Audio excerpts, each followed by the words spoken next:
plateia presencial, como de... Por fim, lembramos que as perguntas, tanto da plateia presencial como de quem nos acompanha virtualmente, serão feitas durante a mesa redonda, realizada após a segunda palestra. Pela primeira vez, estamos realizando nossa RTG em formato híbrido, com uma série de palestras com temas relevantes sobre a programação eletroenergética e da operação do Sistema Interligado Nacional, além de esclarecimentos aos agentes, promovendo a melhoria contínua e a integração entre o ONS e seus associados. Convido agora nosso anfitrião, o gerente executivo de apuração, análise e custo de operação da Diretoria de Operações, o Wilken Geraldes Filhos, para apresentar a agenda do dia. Ok, então, bom dia a todos. Eu começo agradecendo pela presença de vocês. É importante a gente conseguir retomar essas reuniões presenciais, mesmo que no formato híbrido, e essa especialmente que tem uma importância grande aí para nós, né? Só voltando um pouquinho na história, começamos essas reuniões em 2007. Eu nem lembrava mais disso. Ontem até me surpreendi com tanto tempo já. Então, em 2007, nós sentimos a necessidade dessa aproximação com os agentes, troca de experiências, e começamos, então, essas reuniões já nesse formato regional. Inicialmente, com assuntos muito operacionais. Depois, ela foi tomando corpo, começamos a trazer colegas de outras diretorias para dar uma visão um pouco mais de futuro e da expansão do sistema. Então, lá em 2007, nós começamos com 2 eventos anuais, né? Um no primeiro semestre, outro sempre no segundo semestre. E assim viemos até a pandemia. Mas mesmo na pandemia nós conseguimos manter. Fizemos um evento em 2020, aí totalmente virtual, outro em 21, e agora estamos retomando essa ideia inicial de 2 eventos por ano com essa reunião já no primeiro semestre de 22. Então, muito obrigado pela participação de vocês. Eu vou dar uma passada aqui na agenda que nós preparamos para hoje, né? Preparamos uma agenda especial, né, para essa retomada. Então, pela manhã, abriremos com uma palestra sobre as principais obras que entraram em operação nos últimos 6 meses e seus reflexos no sistema. Em seguida, vamos ter uma apresentação sobre as entradas de obras e seus benefícios no horizonte do segundo quadrimestre de 22. Então, uma visão um pouquinho do que passou e uma visão do que está por vir. Após as palestras, vamos iniciar uma mesa redonda, né? A ideia é que, nesse momento, os participantes poderão fazer perguntas sobre os 2 temas apresentados, tanto por quem está no auditório quanto no chat online. Antes do almoço, para que aqueles que estiverem presencial, faremos ainda demonstrações práticas e treinamentos por simulação dos operadores do ONS. São nossos conhecidos drills, tá? Então, vamos fazer um mini drill aí. Vamos retornar às 14 horas, não é? E os assuntos serão: primeiro, a avaliação da operação, a utilização da PMU como ferramenta de análise em tempo real e a experiência da Eletronorte na recuperação de um dos maiores transformadores do mundo. Acho que vai ser bem interessante esse aspecto aí, e ressaltando que a ideia é termos a participação cada vez maior dos agentes também fazendo suas apresentações aqui conosco, né? E aí vamos abrir novamente uma mesa redonda para a discussão desses 3 temas e espaço para perguntas. Após o encerramento, os participantes presenciais serão convidados para uma visita ao nosso centro de operação. Em nome da DOP, desejamos aí que todos tenham um dia bastante produtivo e, novamente, agradeço pela presença de vocês. Sem mais delongas, vamos começar, né, Lê? Isso aí. Agradeço ao nosso anfitrião pela abertura e convido o engenheiro de estudos elétricos, Gustavo Fernandes Gonçalves de Souza, para a primeira apresentação do dia, sobre as principais obras que entraram em operação nos últimos 6 meses e reflexos no sistema. Bem-vindo, Gustavo. Gustavo, se você preferir, pode ficar aí mesmo. Fique à vontade. Ok.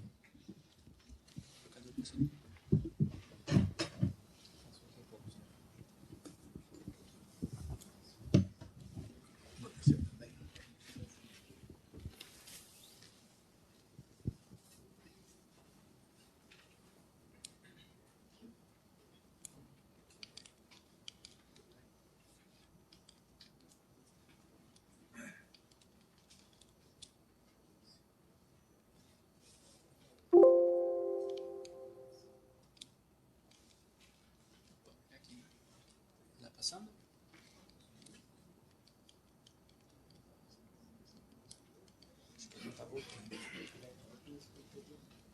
Aumentou nas opções.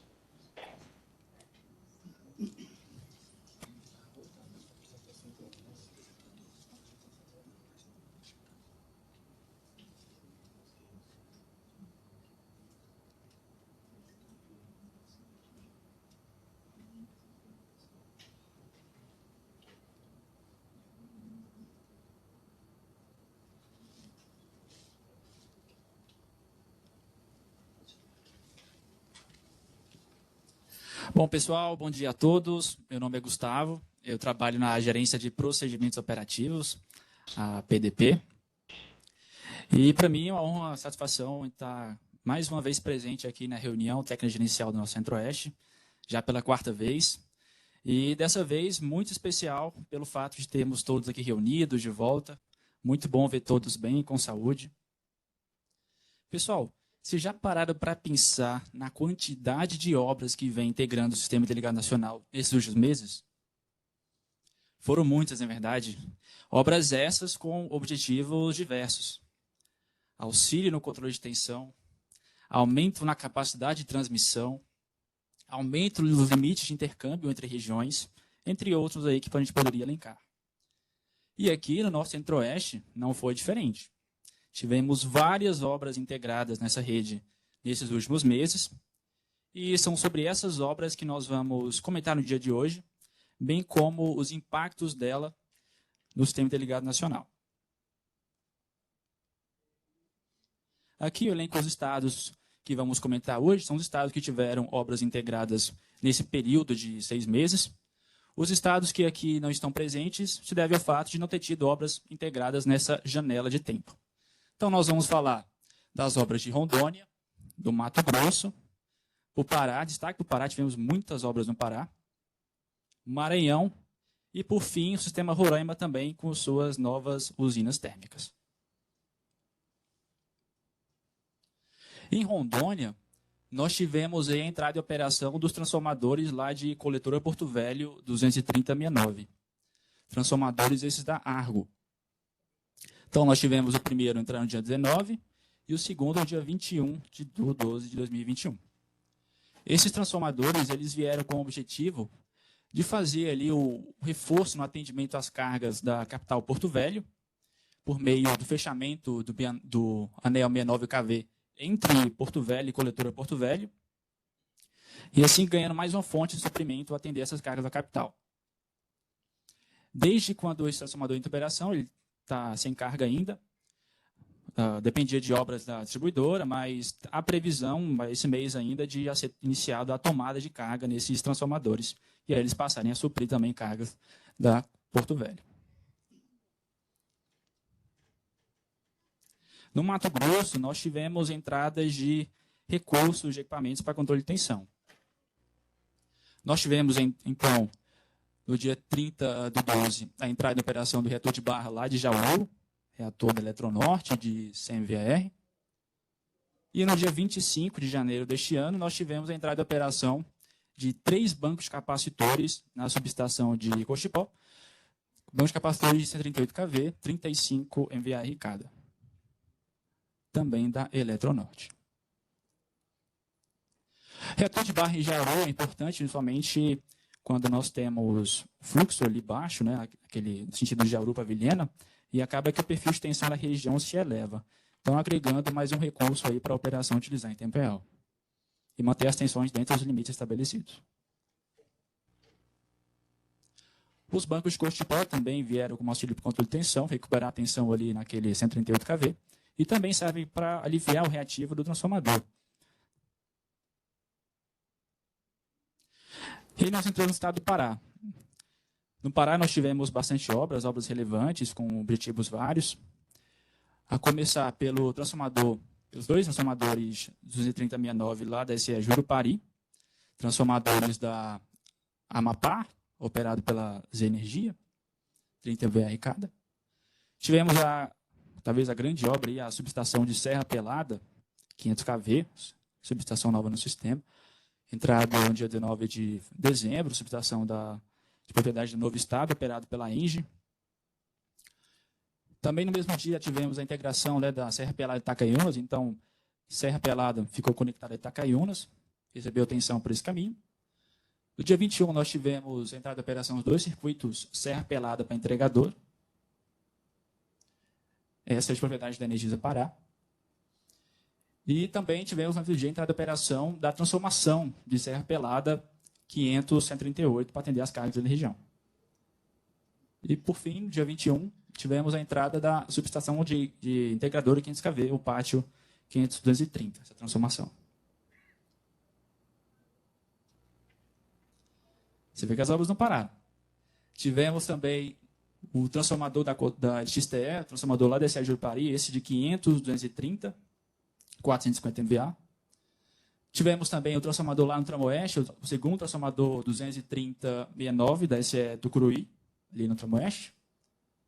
Tivemos também mais uma linha Serra Pelada, a linha que conectava Serra Pelada a Miracema. E no dia 1º de maio entrou o segundo circuito Serra Pelada Miracema, esse circuito de propriedade do Novo Estado, também operado pela ENGIE. Bom, o transformador de Jurupari, 230-69, ele entrou com o objetivo de atender ali as cargas do 69 que eram operadas pelos sistemas isolados ali da Equatorial Pará. Então, essas cargas ganharam aí um reforço, mais um ponto de atendimento. Esse transformador da Amapá é operado pela Z Energia. E a grande subestação de Serra Pelada 500 kV. Essa subestação foi bem relevante ali para poder fazer o atendimento, a evolução da carga ali do sudoeste do Pará, aquela região ali de Carajás, Paraupebas, e também fazer auxílio no controle de tensão dessa região, vista que ela é atendida antes por um radial ali, via Integradora, Carajás, Onça Puma, Xinguara também. Ali tinha uma certa dificuldade para fazer o controle de tensão, e essa subestação veio justamente para poder reforçar um anel ali, e aí melhorar o perfil de tensão daquela região. Tanto em regime normal, quanto também para contingências. Contingências antes dessa obra levava a corte de carga nessas subestações, por subtensão, até por ter suprimento também. Então, mais um ponto aí de atendimento. E essa obra de Serra Pelada, ela entrou por etapas. Então, primeiro tivemos a integração da linha Serra Pelada e Itacaiunas. Isso foi no dia 19. Até então, a subestação ainda estava sem transformação. Essa linha aí é da Novo Estado, operada pela ENGIE. Interessante destacar isso, né, que são os agentes aí operando ativos em o país inteiro, basicamente. Isso tem acontecido cada vez mais pela dinâmica do sistema. E aí, no dia 21, entrou, de fato, a transformação 500-138 da subestação de Serra Pelada. E aí, essa transformação veio como objetivo atender aquelas cargas ali da região do sudeste do Pará, que antes eram supridas pela SE Carajás, 138. Então, a gente ganhou não só um ponto de suprimento também para atender essas cargas, mas também alívio, né, na transformação de Carajás, frente às contingências ali de transformador. Essa transformação é da Energisa Pará e é operada pela Energisa Soluções. E aí, no dia 21, também tivemos a integração da transformação de integradora 500-230 kV. Esse novo ponto de atendimento, né, esse novo pátio, vem como objetivo também reforçar esse atendimento a essas cargas daquela região do sudeste do Pará, que eram atendidas por Carajás, Marabá e também Itacaiunas. Nesse mesmo dia, tivemos também a integração dos dois circuitos Serra Pelada e Integradora. Então, dessa forma, a gente ganhou mais confiabilidade no atendimento às cargas do sudeste do Pará, tendo em vista agora que nós tivemos mais um ponto ali de suprimento e um fechamento de um anel ali naquela região.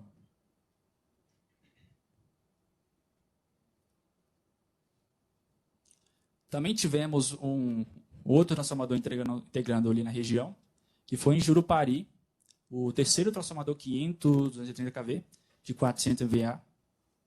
Esse é um transformador que possibilitou a gente eliminar aquela restrição que tínhamos em operação normal, dos 900 megawatts, que restringia a geração ali das usinas do Amapá, Feira Gomes, Cachoeira Caldeirão, Santana do Jari. Então, possibilitou disponibilizar mais geração para o sistema interligado nacional. Transformador esse de propriedade da LXTE e operado pelo pessoal da Cotesa.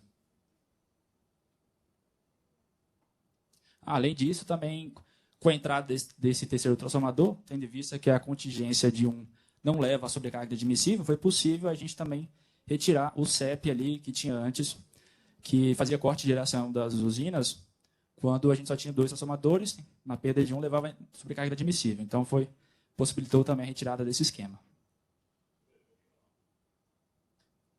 Tivemos lá no tramo oeste a entrada do segundo trafo 23069 de CMVA, lá na SE Tucuruí. Então, esse transformador veio também com o objetivo de reforçar o atendimento às cargas da 69, da região do tramo oeste, aumentando a confiabilidade em caso de contingência, atendendo aí o critério N-1. Transformador esse da Eletronorte.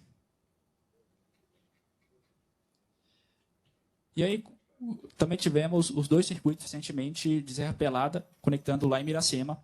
Dessa forma, agora fechando ali um anel também, reforçando ali também o 500 kV da interligação Norte-Nordeste, Norte-Sudeste, de tal forma que possibilitou um aumento de capacidade de exportação de energia do sistema Norte para o sistema Sudeste.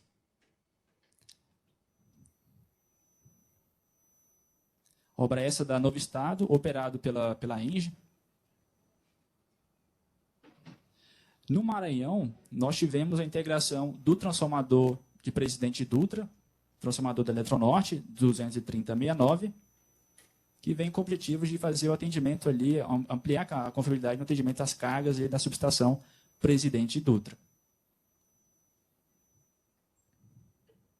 Já é o quarto transformador lá. E aí chegamos ao sistema Roraima. Um sistema que esse é um sistema pequeno, em comparação aos outros, opera desinterligado, mas que foi fortemente movimentado nesses últimos meses. Isso é muito pelo fato da execução do plano de substituição das usinas térmicas de Roraima. Foi feito em 2019 um leilão do qual saíram novas usinas ali para entrar em Roraima. Usinas essas mais baratas do que as atual existentes. E desde então foi feito um plano de substituição dessas térmicas, no qual eu tinha que entrar com as novas e substituir as antigas. Um trabalho complexo, tendo em vista que é como se trocar o pneu do carro com o carro andando. Então, a primeira usina que foi integrada referente a esse leilão, com as usinas novas, foi a usina da UTE Jaguatirica, usina da Eneva, que entrou em operação no dia 15 de fevereiro deste ano, com a sua primeira máquina. E aí, posteriormente, tivemos a segunda UG entrando no dia 11 de março, um mês depois. E aí já começaram a entrar também os empreendimentos da Oxy Energia. Primeiro entrou a subestação Jacitara, 69 kV, que vai receber ali as usinas dela. No dia 12 de abril, nós tivemos outro ponto, outro cluster, que foi a SE Serra da Lua, 69 kV.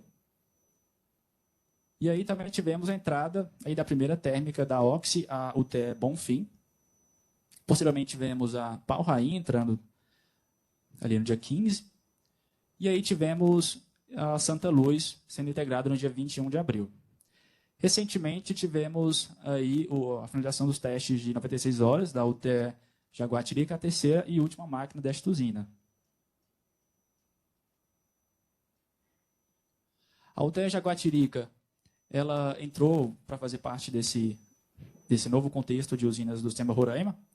Então, ela veio para substituir as usinas do parque antigo. Dessa forma, a gente consegue baratear, otimizar o custo de operação do sistema Roraima, que são térmicas mais baratas. E também, esta usina agregou recurso para controle de tensão. Ela tem essa possibilidade de controlar ali a tensão. E também ela tem capacidade de auto-restabelecimento. Então, pensando num processo de recomposição, isso é bem relevante, sendo então um novo ponto aí para poder atender as cargas fluentemente da Roraima. Usina da Eneva. Essas duas usinas, essas duas máquinas que entraram, a 11 e a 12, são as usinas a gás, de 48 megawatts cada.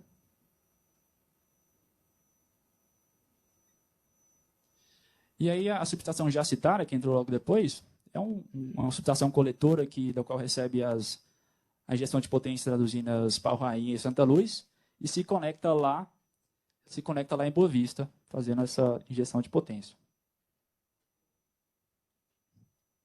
Essa subestação da Oxy Energia. E aí tivemos a subestação Serra da Lua, também sendo agora o cluster, um ponto aí de recebimento de geração das usinas Cantá e Bonfim, e faz conexão lá nesse Mata-Mata. E aí, de fato, entrou a primeira UTE da Auxi Energia, que foi a UTE Bonfim, de 10 MW cada, uma máquina de 10 MW. Também veio com esse objetivo de fazer a substituição do parque gerador de Roraima por máquinas novas. Também auxilia no controle de tensão, ele tem essa possibilidade de fazer controle de tensão.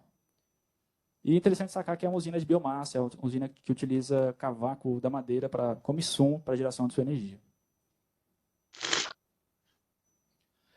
Usina também de 10 MW da Octa Energia, a UTE Pau Rainha, se conectando lá no cluster Jacitara, também com o mesmo objetivo. São modelos de máquinas semelhantes à UTE Bonfim, também é de biomassa, utiliza o cavaco de madeira, agregando também, além de geração, mais recursos para o controle de tensão ali do sistema Roraima.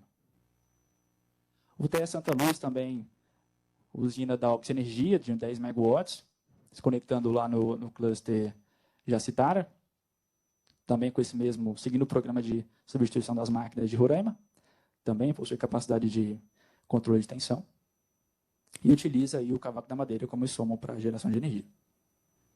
E aí, por fim, tivemos a terceira e última máquina da UTE Jaguatirica, essa a unidade geradora de vapor, com capacidade de 43 MW. Então, agregando também mais potência, mais energia para o sistema de Roraima, e também agregando aí mais recurso para controle de tensão e aí a capacidade de autoestabelecimento.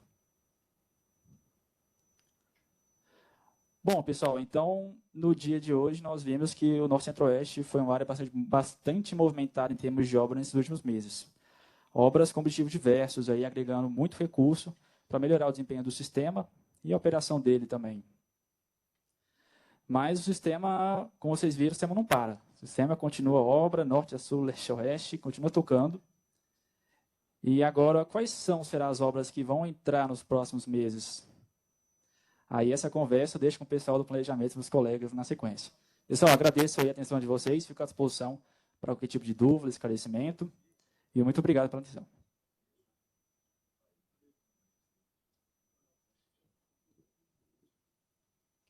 Obrigada, Gustavo.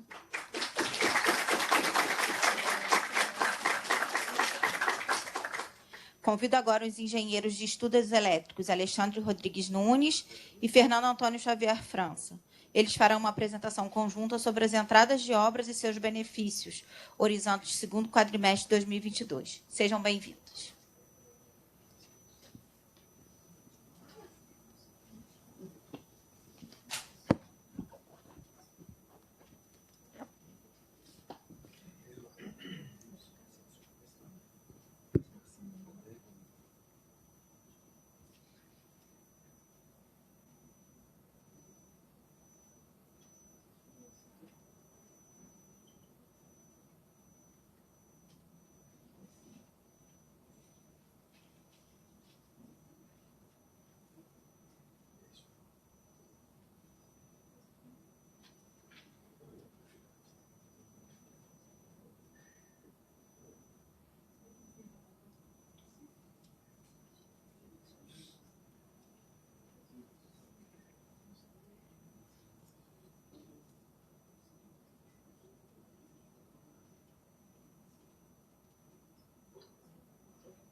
Bom dia a todos, meu nome é Fernando, trabalho na área de planejamento da Operação Norte-Nordeste e vamos dar início aqui às principais obras e seus benefícios previstos aí para o horizonte de 2022. Eu vou começar pelos estados Manaus, Amapá, Pará, Maranhão e Tocantins e o Alexandre dará seguimento aí com os demais estados.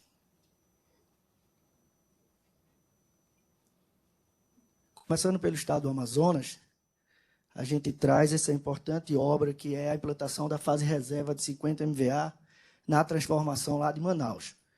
Eu não sei se é de conhecimento de todos, mas desde 2014, né, houve um sinistro na subestação de Manaus, isso monta lá de 2014, e que ainda não era nem de rede básica. Então, depois passou para a Amazonas GT, né, em 2019, 2021, ela foi relicitada, passando aí para a Energisa.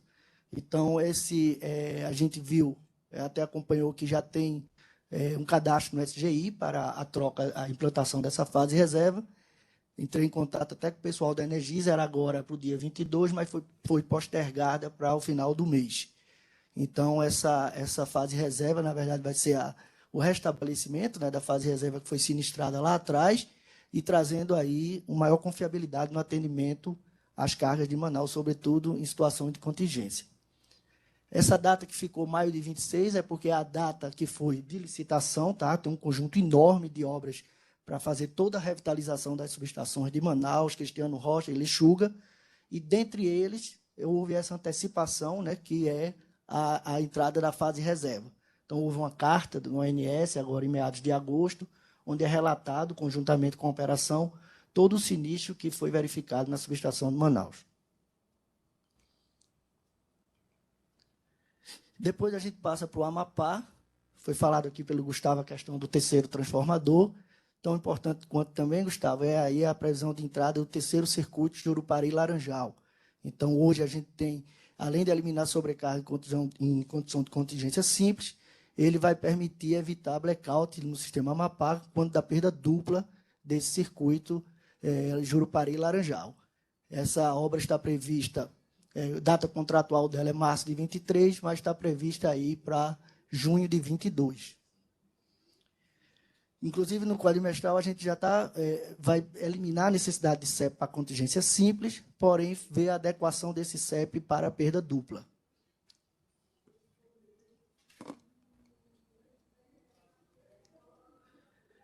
Depois, a gente entra no estado do Pará, além de várias obras que entraram em operação, né, tem esse, complementando aí a solução estrutural do escoamento da UHE de Belo Monte, o trecho faltante, que é de Xingu, Serra Pelada.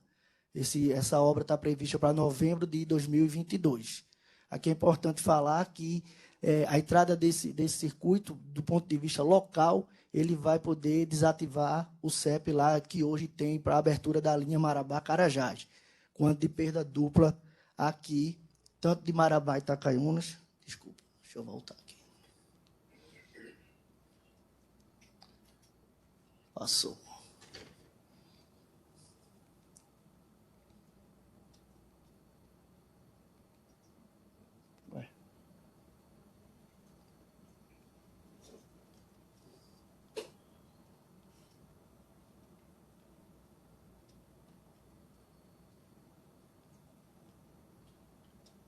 Desculpa, probleminha técnico aqui. Então, ele vai resolver esse problema de perda dupla de Marabá e Itacaiunas, no 500 kV, como da perda dupla de Itacaiunas-Carajás. Hoje tem um CEP que abre essa linha de 230 kV. Então, é a ativação da proteção, que com a entrada da solução desse trecho de cima de Xingu, Serra Pelada, além de todos os benefícios para a exportação do norte, né, como da usina de Belo Monte, vai eliminar, vai poder prescindir desse CEP atualmente implantado.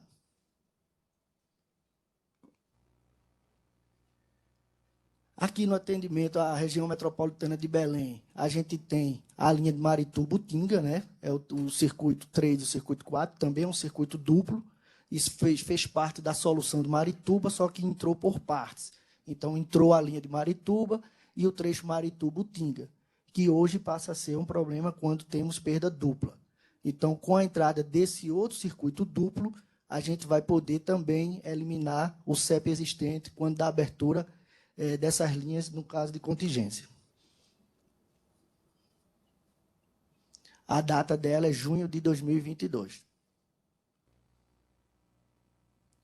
Depois a gente tem aqui, mais à frente, 2 pontos de suprimentos aqui no Pará. Vou falar do primeiro, que é a subestação de Castanhal, eliminando aí os problemas de sobrecarga na transformação 230/69 de Santa Maria.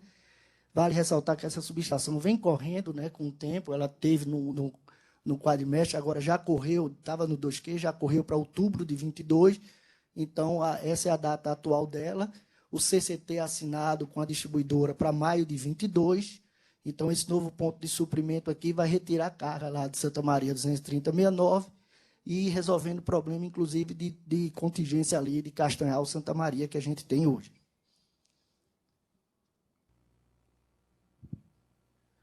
O outro ponto de suprimento é a subestação de Tomé-Açu, também da mesma época lá de licitação de Castanhal. Essa subestação hoje será bem importante ali para o atendimento a essa carga da região nordeste do Pará. Vale ressaltar que essa linha Vila do Conde Miltônia, ela é uma linha exclusiva de um agente. Então, apenas o trecho de Tomé-Açu até Vila do Conde, bem como o segundo circuito, é que vai passar, quando dá a entrada dessa subestação, para a rede básica. Hoje, esse sistema é todo atendido desse longo aí radial de 138 kV, partindo lá de Santa Maria, 230 e 138.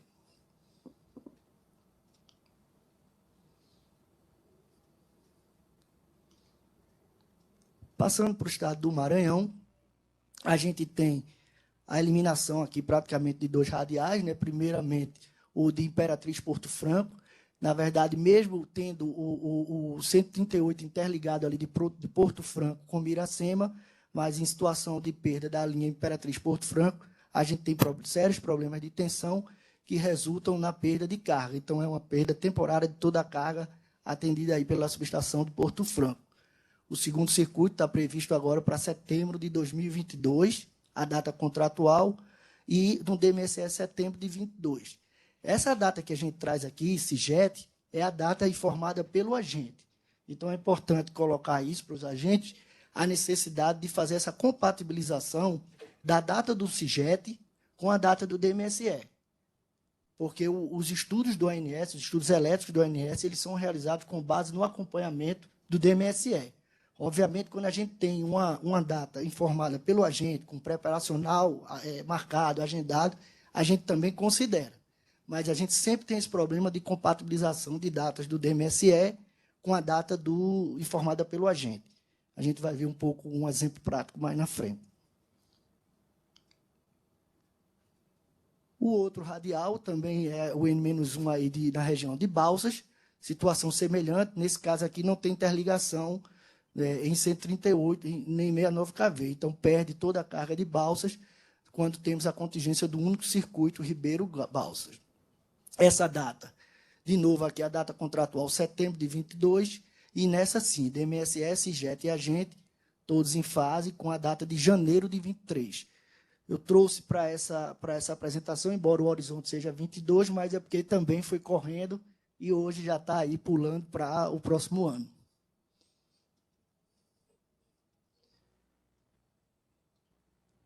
Passando para o estado do Tocantins, esse é um caso bem emblemático, que a gente vai discutir mais na frente, é esse novo ponto de suprimento, que é a subestação de Dianópolis. Além da subestação de Dianópolis, todas essas linhas de 230 kV, que vai permitir aí, né, o escoamento de todo o potencial de geração, tanto existente de PCHs, como futuro de usinas fotovoltaicas, bem como lá o atendimento específico à carga da região de Dianópolis. Essa subestação, a data contratual é março de 24, o DMSE, inclusive nessa última reunião do DMSE que teve a semana passada, confirmou abril de 23, porém, tanto no CIGET como o CCT assinado com a distribuidora e a transmissora, está considerando junho, julho de 22.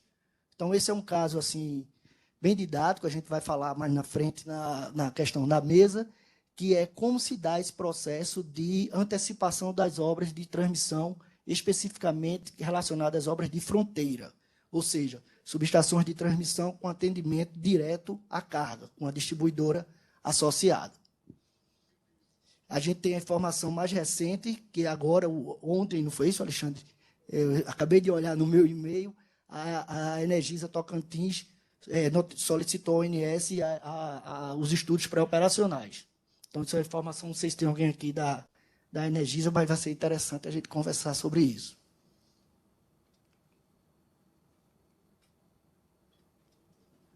E agora eu vou deixar nosso amigo Alexandre aqui dar continuidade. Parte Norte-Nordeste, fico à disposição de vocês para informações adicionais. Alexandre, aí sabe, né? Isso. Bom dia a todos.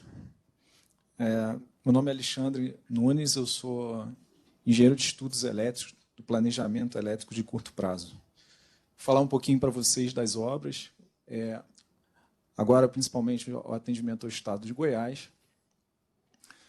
A obra que a gente tem prevista é a subestação 345-230 kV de Pirineus, com 2 transformadores em 300 MVA, num seccionamento da Bandeirantes Samambaia Circuito 2. Essa obra tem data contratual para 21 de março de 23 e está com previsão agora para o final do próximo mês, de responsabilidade do agente Goiás.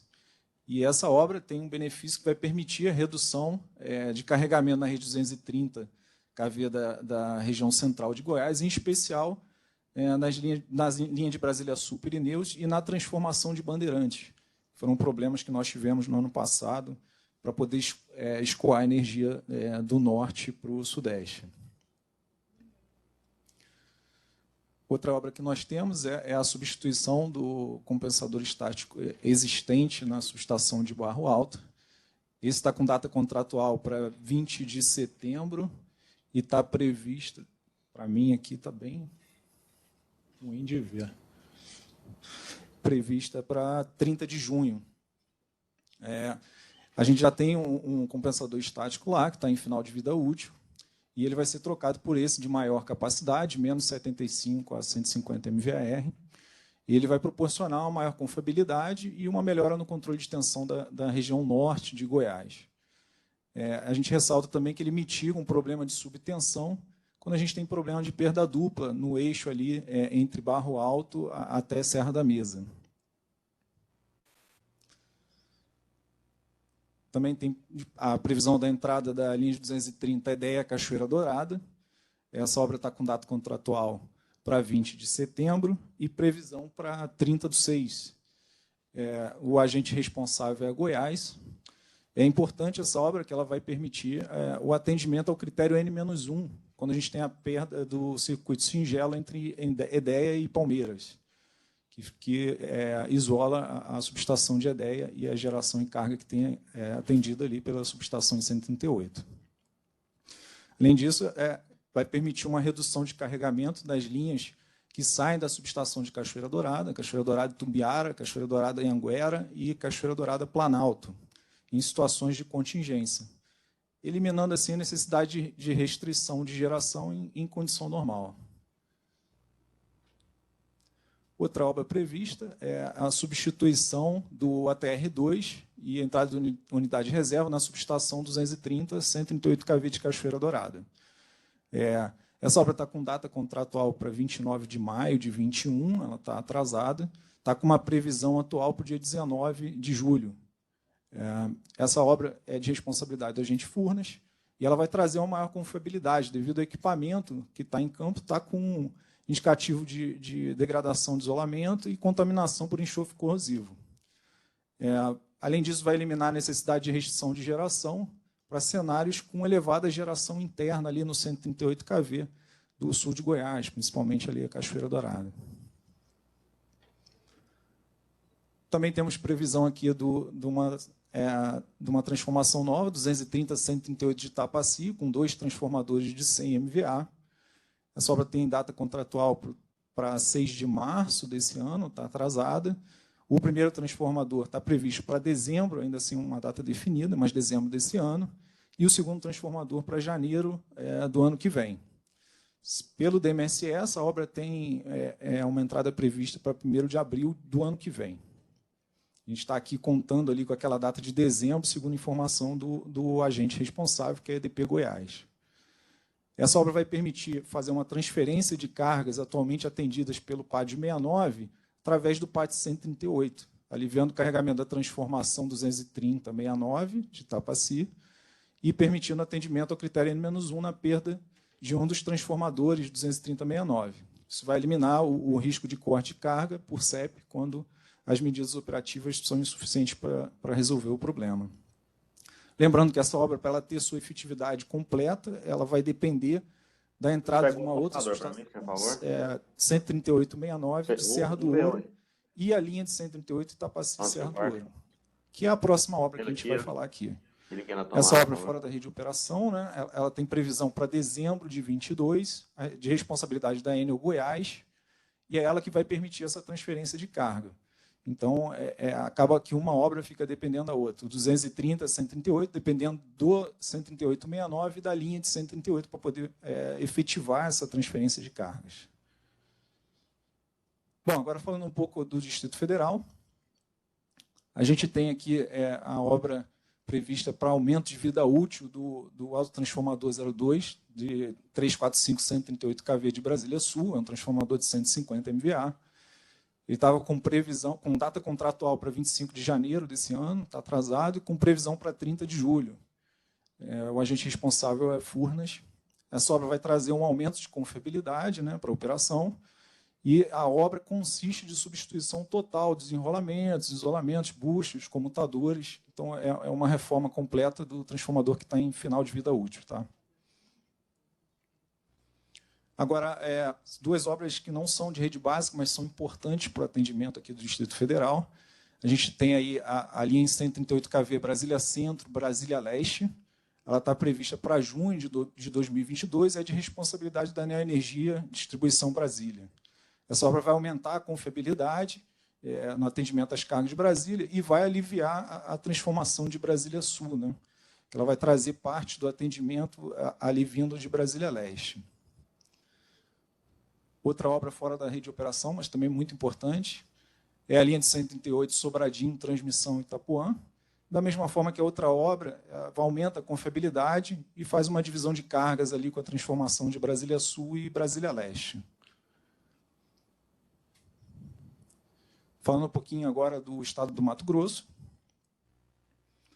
a gente tem a previsão aqui do segundo transformador 230-138 kV de 75 MVA da subestação de Lucas do Rio Verde.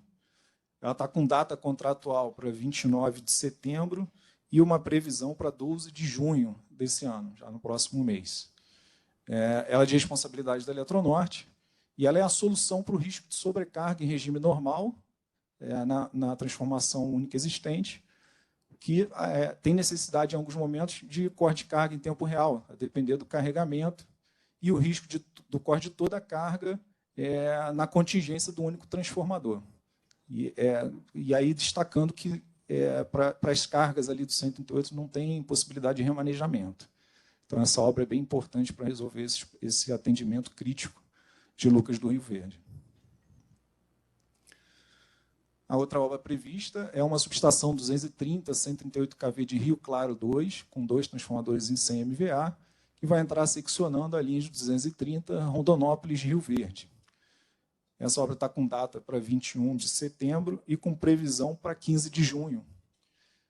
Pelo DMSE, ela está prevista para 21 de setembro.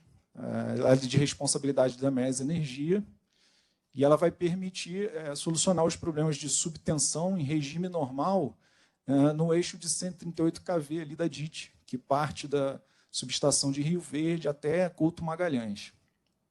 Também vai permitir a redução de carregamento dessas linhas em 138 em situações de contingência. A gente ressalta ainda que vai eliminar o risco de corte de carga em situação de contingência de um dos transformadores da subestação de Rio Verde. Então, é uma subestação bem importante para evitar todos esses problemas. E aqui são as usinas previstas do PCS, né, o Procedimento Competitivo Simplificado. A gente tem um total aí de 352 megawatts para entrar ali perto da subestação onde fica a térmica de Mário Covas. Elas estão previstas para esse ano, mas a gente não tem ainda uma previsão definida pelo DMSE. O agente responsável é Evolution Power Partners, a EPP, e vai aumentar essa disponibilidade da capacidade ali de transmissão, de geração de energia, na UTE Rio de Janeiro, a UTE EPP, a 2 e a 4, e a UTE Edlux 10. Esse total aí de 352. Vamos aguardar para ver as próximas previsões. Bom, vou indo agora para o estado de Rondônia. Aqui a gente tem a previsão de uma linha fora da rede de operação, mas muito importante para o atendimento da capital. É uma linha de 69 kV, coletora Porto Velho, Rio Madeira, circuitos 1 e 2. Ela estava com previsão para 29 de maio, né? Já está com DPR solicitado, e é de responsabilidade da Energisa Rondônia. Essa obra, como o Gustavo tinha comentado, né, ela é solução para o risco de sobrecarga admissível em N-1, na perda de um dos transformadores, e tem esse atendimento também para capital diferenciado, né? Como se você tiver uma indisponibilidade de um dos transformadores na perda de outro, você consegue atender a carga com o fechamento desse anel. Então, uma obra bem importante para o atendimento da capital. Bom, era isso que eu tinha para apresentar. Fico disponível para qualquer dúvida.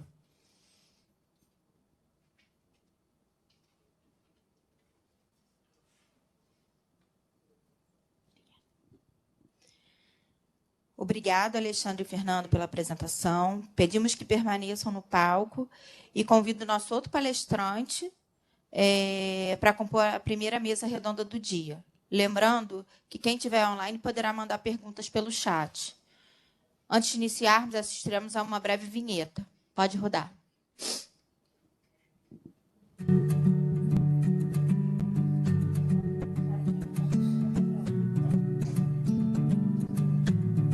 Só testa se o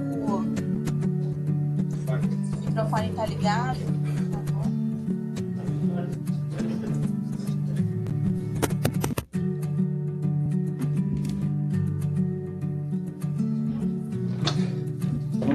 No meio.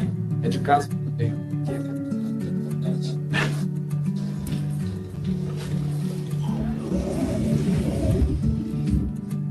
Alô, alô.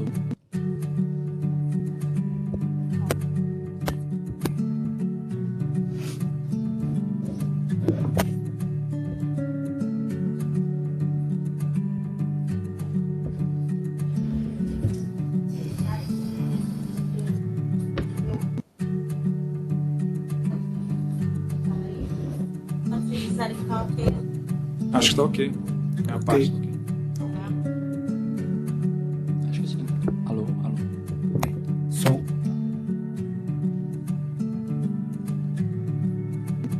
Vamos voltar então, Davi? Gente, voltando. Então, vamos começar a mesa redonda com os três.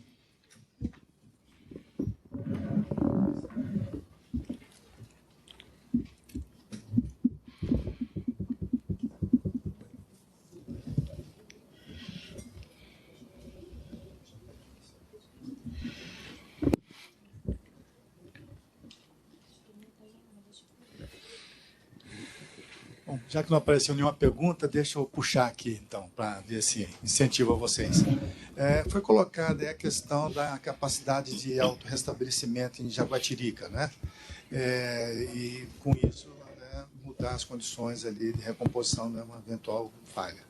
Esses estudos já estão sendo feitos? Qual a previsão de entrar? Desativa a situação anterior de recomposição por Monte Cristo? Como é que fica isso? Uhum. Primeiramente, obrigado pela pergunta, Wilkins. Sim, Jaguatirica tem esse diferencial das outras usinas que ela possui essa capacidade de autorrestabelecimento e já está sendo estudado pelo ONS a recomposição fluente do sistema Roraima utilizando a UTE Jaguatirica como a partida do corredor. Esses estudos já estão numa minuta que já foi disponibilizado para os agentes verificarem e comentarem a respeito. E a previsão de implementação desses procedimentos fica a cargo na medida de que os comentários forem sendo solucionados com os agentes, as dúvidas. E aí a gente prossegue, então, após recebermos a versão final do documento, a gente elabora os procedimentos aqui pela equipe de procedimentos. Faremos também um treinamento para a nossa equipe de operação e também para os agentes, porque vai mudar a filosofia de recomposição do sistema Roraima, que hoje é feita exclusivamente por Monte Cristo.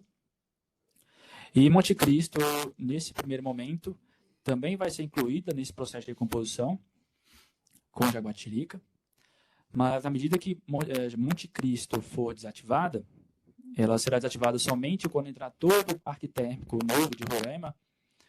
Aí será feita exclusivamente por Jaguatirica o processo de composição de Roraima. A gente tem aqui uma pergunta do chat da Natália Teixeira. Parabéns pelas apresentações. Qual foi o ganho nos limites de intercâmbio obtidos com as obras apresentadas na primeira apresentação? De quais obras estão se referindo? Limites de intercâmbio. Tivemos aumentos de limite de intercâmbio com referente à exportação do norte para o sudeste, com a entrada da Serra Pelada e Miracema C1 e C2.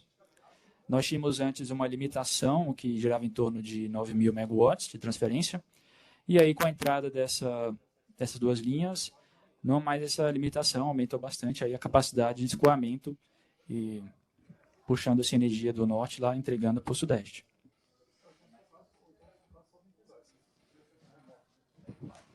Nenhuma aqui, pessoal? Uma ali, ó.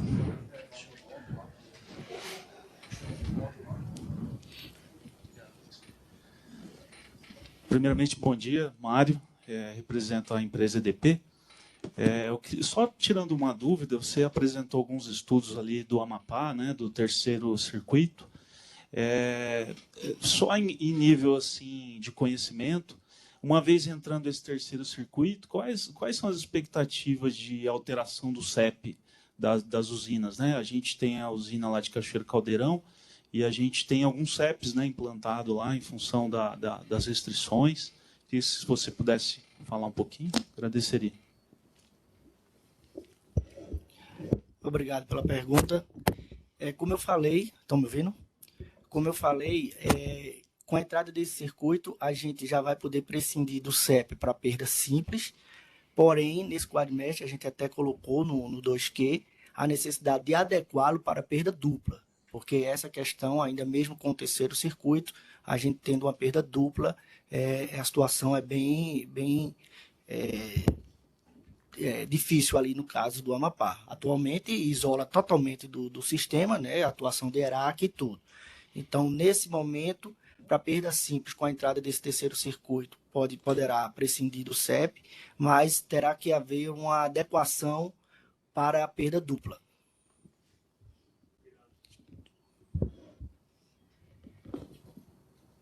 Mais perguntas?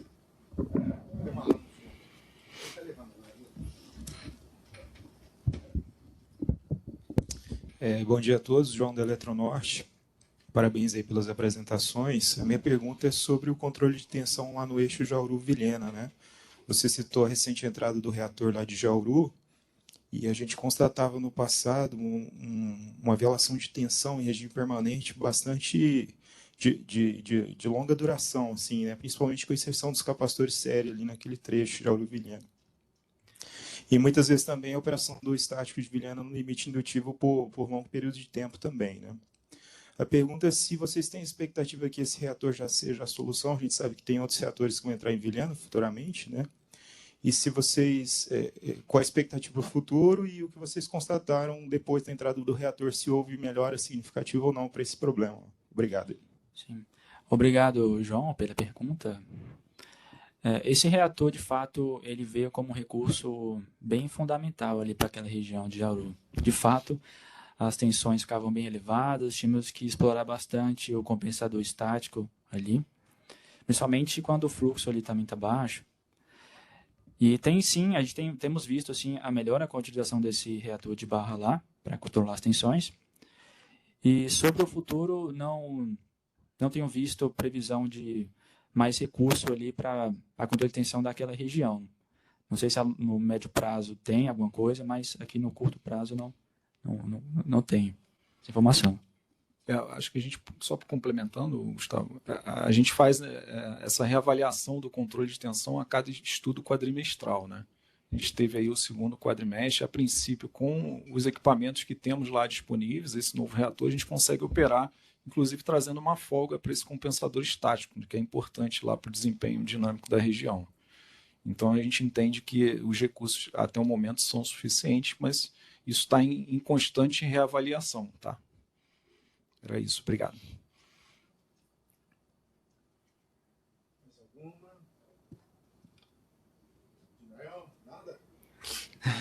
Deixa eu aproveitar, então. Fernando, você tinha comentado sobre antecipação de obras. Talvez fosse interessante falar um pouco mais, né? Como é que se dá esse processo, como é que se formaliza, que análises são feitas? Ok, vamos lá. No contrato de concessão, ele, lá na cláusula 5ª, tem lá as prerrogativas da transmissora para poder fazer a antecipação dos seus empreendimentos. Sobretudo quando aplicado a subestações de fronteira, foi o caso que eu trouxe, é um caso didático para a gente colocar aqui de Dianópolis, você tem que fazer a transmissora para poder antecipar essa obra, ela precisa estar em comum acordo com a distribuidora. Isso já vem no contrato de concessão, uma tabelinha lá, no caso do contrato de concessão da Dianópolis, com 3 datas, na verdade. A data de entrada em operação do empreendimento e 2 datas de necessidade. A data de necessidade informada pela distribuidora, no caso, porque vai se conectar, né, a instalação de transmissão, e a data de necessidade do planejamento setorial, que no caso é definido no ONS juntamente com a EP.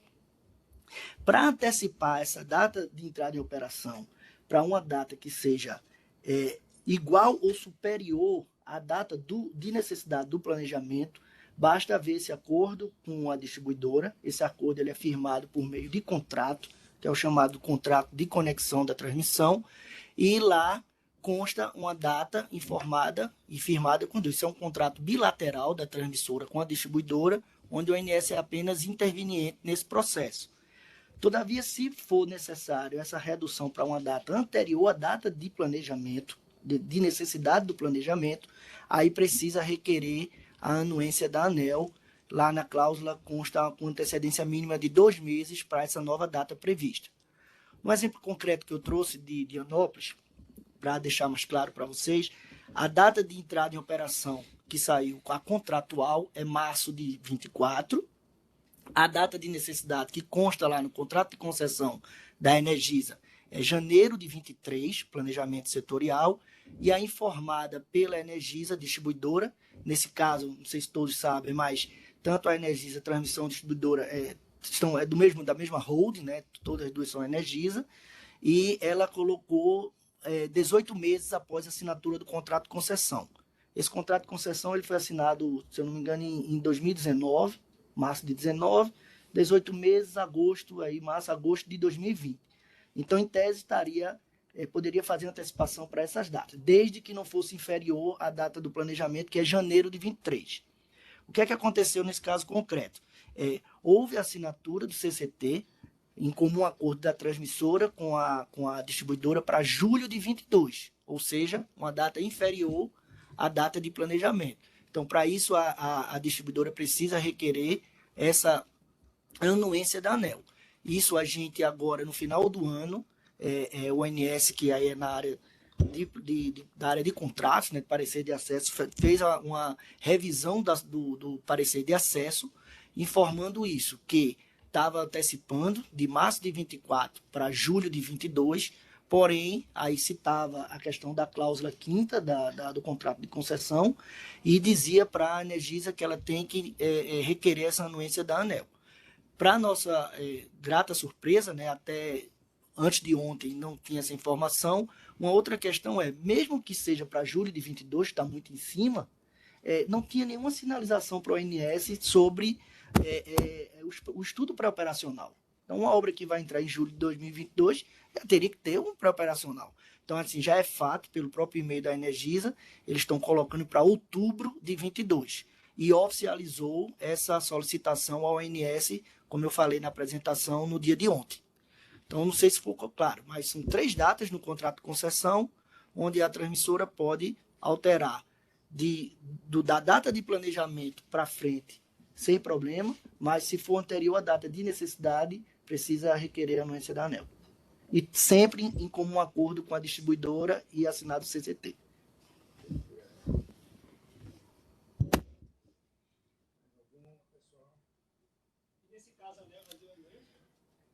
Essa informação eu não tenho. Era importante a gente saber da Energisa, né? Eu até procurei, até o dia de ontem eu não encontrei, mas se ele já solicitou o estudo pré-operacional para o ONS para outubro, e no contrato de concessão diz que ele tem que requerer com antecedência mínima de 2 meses da nova data, ele estaria ainda coberto. Mas eu não sei te dizer, de fato, se ela fez essa solicitação.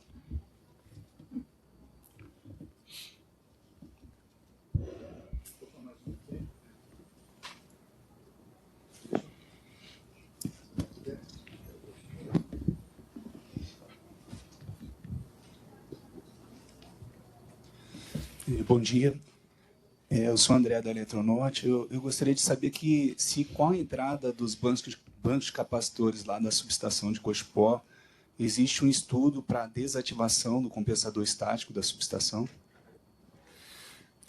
Olha, mais para nesse horizonte para frente ainda não tem essa informação. Não sei se algum colega tem isso mais no médio prazo, mas por enquanto não tem essa reavaliação de desativar esse compensador.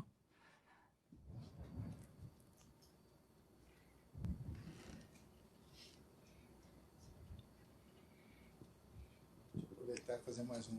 Me lembrou, eu participei do comissionamento desse compensador, ele já é bem velhinho. Pois é. Benel, acho que também teve por lá, né, Benel, naquela época. Mas uma curiosidade aqui, Gustavo, você comentou sobre as térmicas lá, toda essa renovação do parque térmico de Boa Vista, mas tem aí uma tão sonhada linha de interligação Boa Vista-Manaus, que esperamos que saia logo, né? Entrando nessa interligação, esse parque térmico deve se manter? Essas usinas utilizam gás natural de uma reserva próxima. Imagino que elas fiquem com uma inflexibilidade alta para a utilização desse gás, podendo até exportar energia nos períodos de carga leve. É essa realmente a expectativa, é essa a ideia? Sim. Muito obrigado pela pergunta. Sair da interligação, né, interligando o Roraima com o Sistema Interligado Nacional, as usinas novas de Sistema Roraima, elas entrariam nesse processo de programação, conforme as outras usinas do SIM.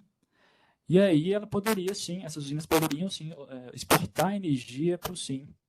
Então hoje nós temos a realidade que essas usinas atendem apenas localmente ao sistema Roraima, e a gente poderá passar por uma condição na qual o Roraima vai poder exportar energia para o SIM. Então uma condição bem diferente. Claro que também vai ter os montantes, os valores, vai depender também de estudos, o próprio fechamento ali de paralelo também, tem estudos a serem feitos, não há nada ainda nesse sentido concreto, mas há essa possibilidade.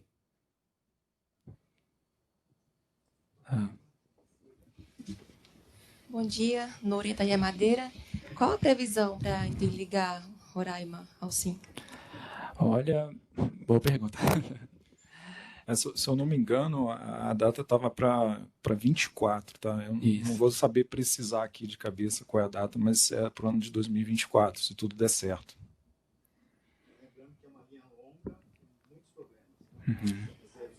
Exatamente. São 2 circuitos. Circuito duplo e mesma torre, né? Se não me engano, sim.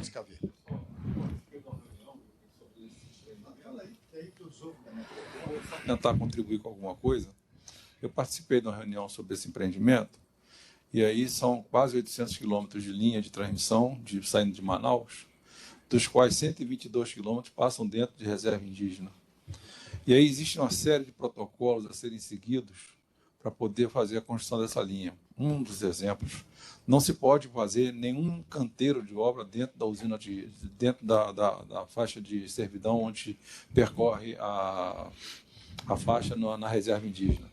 Então, eles têm que fazer um deslocamento, fazer um canteiro de obra a 60 quilômetros de um lado e 60 do outro, e se deslocarem todos os dias para poder dar continuidade na obra. Além disso, eles não podem ter mais de que 10 equipes trabalhando simultaneamente. Então, existe uma série de protocolos a serem seguidos que dificultam bastante a execução da obra. E se eu estou bem lembrado, parece-me que esses 122 quilômetros vão demorar quase o mesmo tempo de construção do restante da linha, por conta dessas dificuldades. Mas vai sair. A previsão é essa mesmo, Alexandre, 2024. Né? Só complementando, Bené, é muito importante, você falou exatamente isso, né? A gente tem, na última reunião do Departamento de Monitoramento do Setor Elétrico, do DMSE, a gente viu algumas características, né, da construção dessa linha. E a gente percebeu lá que tem uma questão de divergência de traçado, né? tem um traçado passando por dentro da terra indígena e 2 traçados passando no entorno. Então, ainda tem, além desses problemas todos que o Bené falou, ainda tem essa questão de divergência de traçado. Então, a gente torce, né, que a linha entre, mas a gente tem que estar consciente das dificuldades para a implementação desse empreendimento. Lembrando que nós temos ainda uma linha de interligação com a Venezuela, que está desligada, mas ela existe, né? A depender da situação político-econômica desses países, pode ser até que algum dia a gente venha retomá-la, né? Que é a linha de Boa Vista para a usina de Guri, que é muito importante em 230 kV. Mais alguma pergunta, pessoal? Uma lá no fundo, por favor.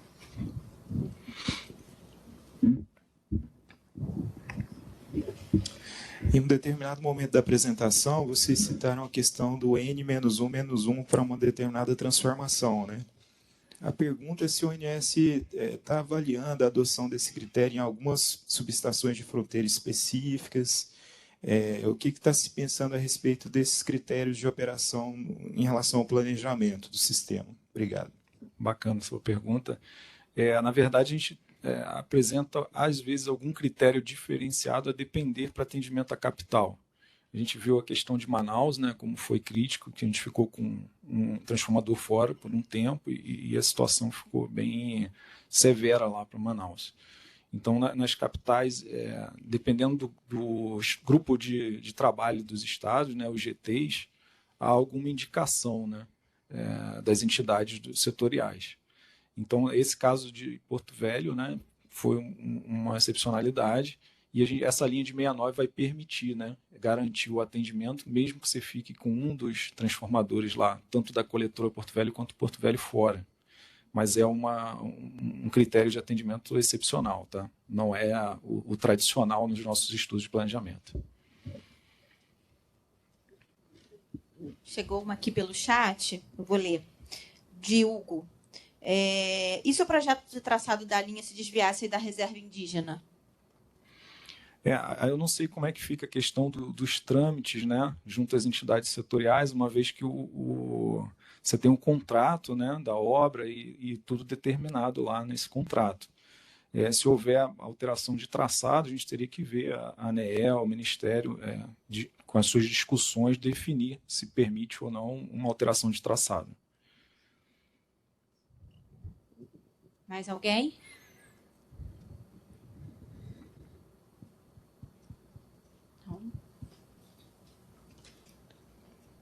Obrigada a todos pelas perguntas e pela participação nessa mesa.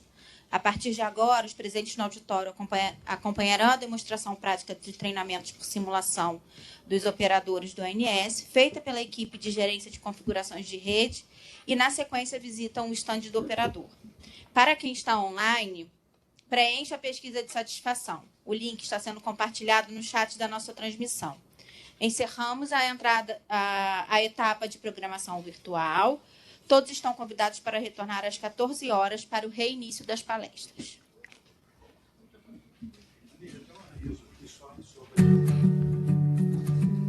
Restaurantes, acho que todos aqui conhecem, né? A Maria Brasil.